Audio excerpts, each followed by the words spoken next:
네, 한 주간 회자된 화제의 말, 좋은 말, 나쁜 말, 이상한 말. 그중 최고의 말을 뽑는 시간. 언제나 어색한 상근 장원급제 시간이 돌아왔습니다. 한 달이 좀 지났는데도. 네. 입에 잘 안 붙죠. 예, 미디어 전문 정상근 기자, 비유의 달인 MC 장원 오셨습니다. 안녕하세요. 안녕하십니까. 안녕하세요. 비유의 달인은 마음에 드세요? 아, 예. 이렇게 됐으면 좋겠습니다. 예, 바람이 좀 담겨 있는 별명인 것 같습니다. 네. 어제 만난 것 같은데 네. 그 연휴 끝에 다시 보니까 네. 진짜 하루 만에 만난 것 같은.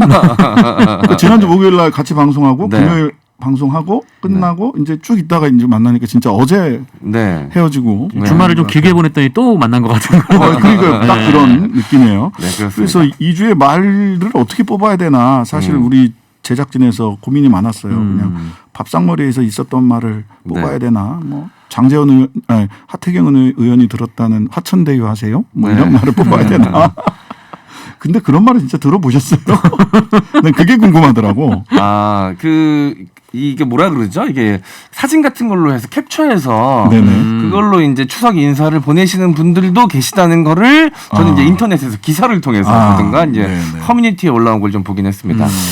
네. 자, 그러면은 그럼에도 불구하고 말들이 참 재밌는 말들이 말들이 있었습니다. 자, 첫 번째 후보부터 확인해 보시겠습니다. 첫 번째 후보. 난 지금 백수, 무직, 성렬이 형님이라고 해. 예, 윤석열 국민의힘 대선 후보의 말인데요. 자, 먼저 준비된 음성부터 들어보시죠. 하나, 둘, 셋. 형이라고 그래, 그냥 그때 해먹지. 형수님한테도 해주세요. 이렇게 요리 자주. 이제 해야 안 쫓겨나고 살지 않겠네. 나를 공격해주면 지지율이 올라가. 네네네. 네. 우리 굉장히 비밀 속에 있었던 형수님이라는 단어가 네네. 네. 나오긴 했어요. 이게 집으로 찾아가는 프로그램. 네, 맞습니다. 네네. 이 맞습니다. 어디서 나온 얘기인지 정 기자님 설명 좀 해주시죠. 네, 그 SBS 예능 프로그램 집사부일체라는 프로그램에서 나왔던 말이고요. 윤석열 전 검찰총장이 지난 주말에 출연을 했었고 이번 주는 이재명 경기도지사 그리고 다음 주는 이낙연 전 민주당 대표가 차례로 출연을 할 예정입니다.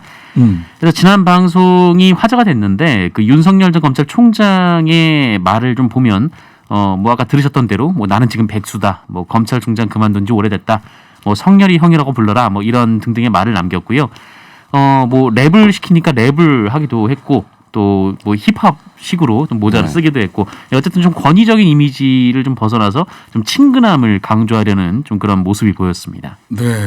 뭐 또 네. 어떤 방송 내용 또 어떤 게 있었나요? 네, 사실 뭐 솔직히 말씀드리면 저는 방송 전편을 다 보진 못했고요. 이제 네네. 워낙 짤이라 그러죠. 네네. 잘라서 짧게 돌아다니는 클립을 좀 많이 보고 네. 기사가 하도 많이 떠서 마치 본편 다 본 것 같은 기분이 들 정도입니다.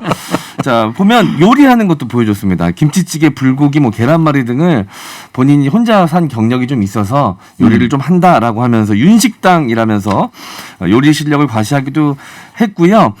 자, 그리고 뭐 여러 가지 본인에 대한 설화에 대해서도 이야기를 하기도 했습니다. 사람에게 충성하지 않는다라는 이 이야기에 대해서 질문이 나오자 내가 말하는 사람은 인사권자가 아니고 충성의 대상은 오직 국가와 국민이다.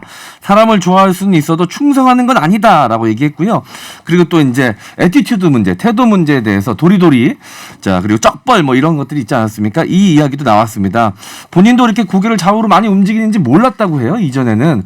그래서 이제 기자회견하고 이런 것들을 보면서 알게 됐고 고치려고 노력 중이다라고 이야기하기도 했습니다. 네.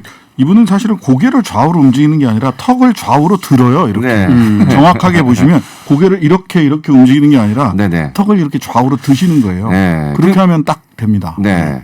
저의 개인적인 경험에 빗대어서 말씀드리면 보통 이제 위에 분들 중에서 아랫 사람들한테 일 시킬 때 턱으로 가르치시는 분들 계시거든요. 그거 해봐, 그거. 이렇게. 뭐 그래서 그런 것인 건지 모르겠지만 제 경험을 말씀드리자면 그렇습니다. 네. 그 다음에 이낙연 후보나 이재명 후보에 대해서도 평가를 했어요. 뭘 닮고 싶다. 이런 얘기를 했네요. 네, 뭐 일단 이재명 후보에 대해서는 그러니까 뭐 닮고 싶은 부분이 있느냐, 좀 경쟁 네. 후보들에 대한 뭐 이런 질문이 있었겠죠. 그래서 예. 이재명 후보에 대해서는 이제 깡을 닮고 싶다, 좀 이렇게 얘기를 했고, 그 이낙연 후보에 대해서는 꼼꼼함을 강점으로 꼽기도 했습니다. 네. 나에게 춘리해란 이 물음에 네. 네, 그거는 이제 그 거짓말 탐지기라고 하죠. 이제 네. 손에 좀 전기 오는 거. 전기가 좀 오르는 거. 짤짤이 쇼에서도 뭐 비슷한 거 하고 계시죠? 네, 토끼기를 하고 있죠. 토끼기. 저희는 이제 과학적인 건 하지 않기 때문에 귀여운 거 합니다. 전기가 살짝 오르는 거짓말 탐지기가 있는데 네. 예, 나에게 추미애란 질문에 답을 하면서 스트레스 받은 적 없다 추미애 장관 때문에라고 대답했는데 거짓말로 그 기계가 판명을 해서 전기가 오르는 모습이 웃음을 좀 자아내기도 했습니다. 나름- 그 기계가 나름 신뢰도가 있나 봐요. 네네. 토끼기를 굉장히 신뢰하시는 것 같아요. 네. 짤짤이 쇼 하시면서. 예. 그 사실 정치인들 예능 출연이 이번만은 아니죠. 이전에도 네. 정치인들 역대 대선 후보들의 예능 출연 어떤 게 있었죠? 저도 뭐 몇 가지 기억나는 장면들이 있는데. 뭐 일단 과거에 이제 1996년에 그 MBC 이경규가 간다에서 이제 김대중 후보가 네네. 출연을 한 적이 있었는데 이 네. 당시 이제 가장 좋아하는 가수로 서태지를 꼽아서 이 젊은 층들에게 좀 많은 인기를 좀 얻었었고 네. 그리고 2009년에는 그 MBC 무릎팍도사의 그 안철수 당시 이게 정치인이 기폭제가 됐죠, 사실. 네, 맞습니다. 네, 그 이후로 굉장히 좀 지지율이 올랐었고요. 음. 그리고 2012년 그 SBS 힐링 캠프에 이 문재인 그리고 박근혜 당시 후보가 등장을 해서 관심을 끌기도 했고, 네. 그리고 지금 이재명 지사도 성남시장 시절에 뭐 선거 때는 아니었지만 그 SBS 예능 이제 동상이몽이라는 네. 프로그램에 출연해서 또 인기를 끈 바도 있었습니다. 네. 자, 올해 대선 후보에게 추천할 만한 프로그램 뭐가 네. 있을까요? 이런 프로그램 한번 나가봐라. 짤짤이 쇼 빼고 얘기하세요. 저는 네. 이 토크 프로그램 같은 경우, 뭐 네네. 예능 프로그램 같은 경우는 아무래도 편집이 들어가다 보니까 왜곡이 좀 발생할 수가 있습니다. 그럴 수 있어요. 예. 그래서 오히려 말하는 것보다는 오히려 정치인에게 못 봤던 모습, 몸을 쓰는 모습을 좀 보고 싶어요. 그래서 요즘에 유행하는 스트리트 우먼 파이터를 스트리트 정치인 파이터 뭐 이런 식으로 좀 각색을 해서 그럼 댄스는 할 수 없고 그럼 뭘 해야 되나요 거기서? 그냥 아저씨 춤이라도 보여주고 그냥 소탈한 모습. 네. 네, 뭐 후보 개인에 대해서 알기 어려운 만큼 예능 출연 통해서 인간적인 모습 보여줄 수 있는 건 환영하지만 이게 또 사실은 흔히 그쪽에서 얘기하는 거 있잖아요. 그 따옴표 치고 방송국 놈들 하면서 이제 편집의 마술이 네. 또 누군가에게는 더 유리하게 누군가에게는 조금 뭐 불리하게 작용할 수도 있다라는 점 이런 건 좀 주의를 해야 되지 않을까. 또 한편 예능 출연에서 제일 지금 그 땅을 치고 있을 분은 홍준표 후보죠. 이거 네. 예능 출연 결정할 때까지는 3위까지만 한다. 네. 그래서 사실 그 SBS 이 방송이 방영되기 전부터 좀 논란이 있었던 게 네네. 이 출연자의 기준을 어떻게 이렇게 정했느냐 좀 이런 얘기들이 있었어요. 그러니까 네. 지지율 기준으로 잘랐다라고는 하지만 이 네. 지지율이 뭐 오늘 다르고 내일 다를 수도 있는 게 지지율인데 그렇죠. 네, 그래서 이 선발 기준이 뭐냐? 차라리 다 각 당의 경선이 끝나고 후보가 한 명씩 확정이 됐을 때 그때 차라리 부르든지. 경선 중에 이제 후보들이 굉장히 많은데 꼭 이렇게 몇 명만 불러서 이렇게 촬영을 해야겠느냐 좀 이런 비판도 있었습니다. 네, 네. 자, 그런 점들을 좀 그리고 시기에 대한 얘기도 있어요. 세 명인데 네. 왜 하필 추석날은 윤이고 왜 네네. 다음 주로 넘어가냐라는 얘기 등등등 하여튼간에 굉장히 많은 논란이 있을 수 있는 부분이라서요. 이런 부분들은 조금 신경을 쓰시고 편집된 모습보다는 또 네. 그분의 말이나 정책이나 이렇게 실제 솔직한 모습들을 더 많이 국민들에게 보여주셨으면 좋겠다라는 생각을 하게 됩니다. 자, 두 번째 후보로 가겠습니다. 굉장히 비장합니다. 힙합의 숭고한 정신을 더럽히는 것을 용납할 수 없다. 온라인 커뮤니티 힙합 갤러리의 성명입니다. 누가 힙합의 네. 숭고한 정신을 더럽혔나요? 자, 설명을 좀 드리도록 하겠습니다. 예, 예. 래퍼 노엘이 지난 무면허 운전에 이어서 이 경찰관 폭행한 혐의로 입건한 것에 대한 이 온라인 커뮤니티인 힙합 갤러리가 노엘 스스로 힙합계에서 퇴출하라는 성명문을 지난 네네. 20일에 발표를 했습니다. 네. 그 내용을 좀 보면 노엘은 여러 오디션 프로그램에 출연해 두각을 나타낸 아티스트로서 많은 팬들로부터 사랑을 받고 있다. 하지만 두 차례에 걸친 음주운전으로 팬들에게 크나큰 실망을 안겼으며 힙합계의 명예를 심대하게 실추시켰다. 더 이상 노엘이 힙합의 숭고한 정신을 더럽히는 것을 용납할 수 없기에 스스로 힙합계에서 퇴출하기를 바라며 수사사법기관은 법과 원칙에 따라 일벌백계 해주실 것을 강력히 촉구하는 바라고 발표를 했습니다. 네. 힙합계에서 스스로 자퇴하라 라고 하는 얘기고 네. 일벌백계 하라 네. 이런 얘기네요. 자, 이것만 갖고는 뭐 두 차례 걸친 음주운전 이 얘기가 나오긴 하는데 래퍼 노엘 어떤 사람인가요? 네, 국민의힘 장제원 의원의 아들로도 유명하죠. 이 본명은 네. 장용준 씨고 2017년 이 고등 래퍼라는 프로그램에 출연하면서 대중의 이제 얼굴과 이름을 그러니까 알렸습니다. 고등학교 때부터 랩을 네. 해가지고 유명해지신 분이군요. 네네. 그런데 이제 방송 출연 중에 이제 과거 성매매 시도 흔적이 드러나서 물의를 일으켰고 성매매. 또 네, 이후에 이제 미성년자로 이 술 담배를 하는 사진들이 올라오면서 좀 과거 행적들이 논란이 됐고요. 그리고 나서 장영준 씨는 바로 이제 방송에서 하차를 했었는데 그런데 이후에 가장 큰 논란이 됐던 것은 지난 2019년 9월 그 음주 교통사고를 내고 이른바 운전자 이거 바꿔치기. 유명했죠. 운전자 네. 바꿔치기. 를 한 겁니다. 이로 인해서 기소가 됐고 지난해 6월에 징역 1년 6개월에 집행유예 2년형을 선고받았고 또 지난해 4월에는 또 부산에서 행인을 폭행한 혐의로 검찰에 송치가 됐으나 합의가 이루어져서 공소권 없음 처분을 받았습니다. 네. 이 타이밍에서 질문을 좀 드려야 될 것 같아요. 네네. 본캐로 좀 돌아오셔서 네. 변호사로서 답변을 좀 부탁드리겠습니다. 네네. 현재 집행유예 기간이거든요. 네네. 그렇다면 이게 아무래도 가중처벌이 좀 될 가능성도 있고 여러 가지로 혹시라도 이 실형 가능성이 좀 있을지 궁금하거든요. 일단 쌍집은 어려워 보여. 죄송합니다. 전문 용어가 집행유예와 집행유예를 네. 받고 나서 또 집행유예를 받는 거는 아. 보통 쌍집이라고 하는데 쌍집은 어려워 보이고요. 네. 만약 집행유예 중에 실형을 받게 되면은요. 이전에 집행유예 그러니까 이전 1년 6개월 집행유예가 받았죠. 1년 징역 1년 6월에 집행유예 2년이죠. 네. 그러면 징역 1년 6월이 살아나는 겁니다. 네. 이번에 본형을 받으면 1년 6월까지 같이 살아야 돼요. 네. 두 개의 범죄를 전부 다 유예됐던 형을 집행하게 되는 거고요. 네. 저는 이건 뭐 실형 가능성도 저는 없지 않다고 봐요. 음주 무면허에 네. 그다음에 공무집행방해 그다음에 음주 단속을 거부한 거기도 하고 경찰을 때리기도 했고 막 이랬다는 거 아니에요. 근데 전 신기한 건 어느 변호사를 선임을 했을까라고 궁금해요. 왜냐하면 이 정도 되면 술이 많이 만취해 있었다는 거잖아요. 네. 그러면 보통은 유치장에서 술 깰 때까지 그냥 재워요. 유치장에서. 네네. 근데 유치장에서 너 집에 가서 술 좀 깨고 와 하고 내보내줬다 그러더라고요. 네네. 네. 이거 굉장히 이례적인 일이다. 이 일 자체가. 하더라고요. 예. 예. 유치장에서 술 깨고 바로 조사를 받는 것이지 나가서 술 깨고 다시 조사받으러 와 보통 이렇게 안 해요. 네. 그 어머니가 경찰서로 오셔서 신원 확인이 돼서 도주 우려가 없고 뭐 증거인멸의 우려가 없다라고 해서 일단은 풀어줬다라고 경찰은 해명을 했는데 이 보통 사람들은 그렇게 이 주변에 가족들이 찾아와도 이 신분 확인이 됐다고 풀어주는 일은 잘 없다고 하더라고요. 네네. 그러니까 이게 물론 이게 맞아요.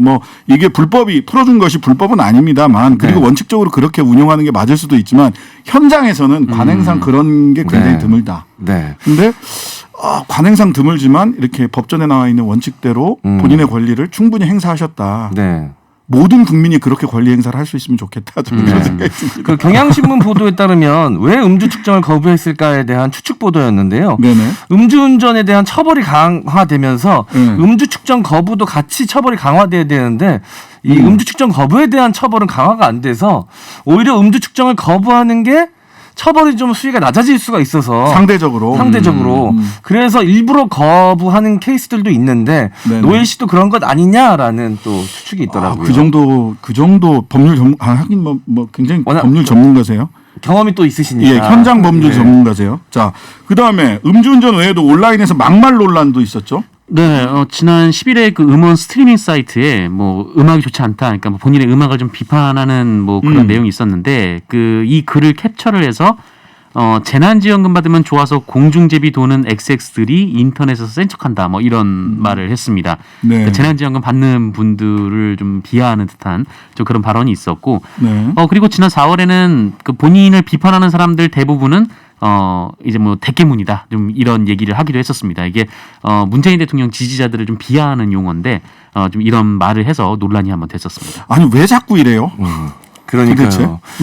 이게 어떤 반항심에서 그러는 것인지. 래퍼의 스웩? 그러니까 네. 힙합에서 자퇴해라 이런 얘기 나오는. 네.